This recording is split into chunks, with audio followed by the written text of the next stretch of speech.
Thank you, Madam Moderator, dear Louise Arbour, former High Commissioner for Human Rights, and as we all know, Special Representative of the Secretary General for International Migration, Excellency Minister of Foreign Affairs of Morocco, dear friend, Secretary General, dear High Commissioner for Human Rights, Michelle Bachelet. It's a privilege to have her among us in this very special day. A few weeks ago in Poland, I had the solemn duty of placing a wreath before the wall of death in Auschwitz. To say that this was a powerful and profound moment is an understatement. This is not a moment that I am likely to ever forget. And truly, it is not an experience that should ever be forgotten. This sentiment, I imagine, was shared by the original architects of the Universal Declaration of Human Rights. Having borne witness to the atrocities of the Second World War, they, like those who crafted the Charter of the United Nations, understood that human life and human dignity had to be protected everywhere and at all costs.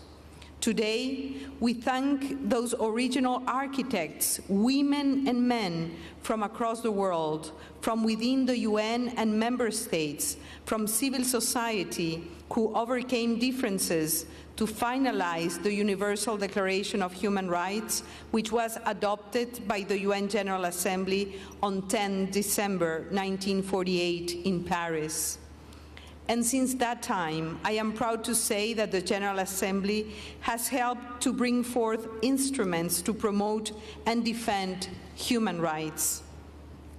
This includes the commemoration of the 25th anniversary of the Vienna Declaration and Programme of Action, which reaffirmed human rights as universal, indivisible, interdependent, and interrelated, and the establishment of the United Nations High Commissioner for Human Rights. I am deeply pleased to say that since its adoption, the Declaration has become the world's most translated document. Yet, although it holds this record, we must go further. Every person, every child, every woman, every girl must read this document, which embodies their inherent rights as human beings. As President of the General Assembly, I have situated the 73rd session under the banner, Making the United Nations Relevant to All People. Already, I have personally sent a UN charter to all permanent representatives to the UN, and I am working to tie every initiative to the lives of real people around the world. Support to the Global Compact on Migration is one such strong and clear example. Excellencies, I intend to employ the same approach to the Universal Declaration of Human Rights. It is my hope to strengthen the machinery for human rights, including championing multilateralism whenever and wherever possible. In the upcoming weeks, as we celebrate Human Rights Day, I will convey plenary meetings of the 70th anniversary of the Declaration, on the 20th anniversary of the UN Human Defenders Declaration, and on the UN Human Rights Prize ceremony. These meetings will constitute a unique opportunity to make a strong call for the protection and promotion of human rights worldwide. This is indeed a moral imperative. Before closing, allow me to say this.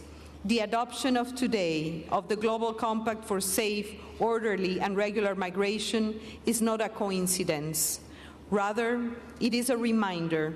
It is a reminder that migrants are, first and foremost, human beings, and that regardless of their migratory status, they are entitled to the same human rights as the rest of humanity.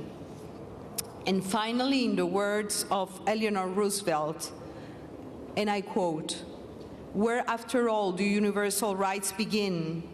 In small places, close to home, so close and so small that they cannot be seen on any maps of the world. Unless these rights have meaning there, they have little meaning anywhere. without concerned citizen action to uphold them close to home, we shall look in vain for progress in the larger world. Thank you.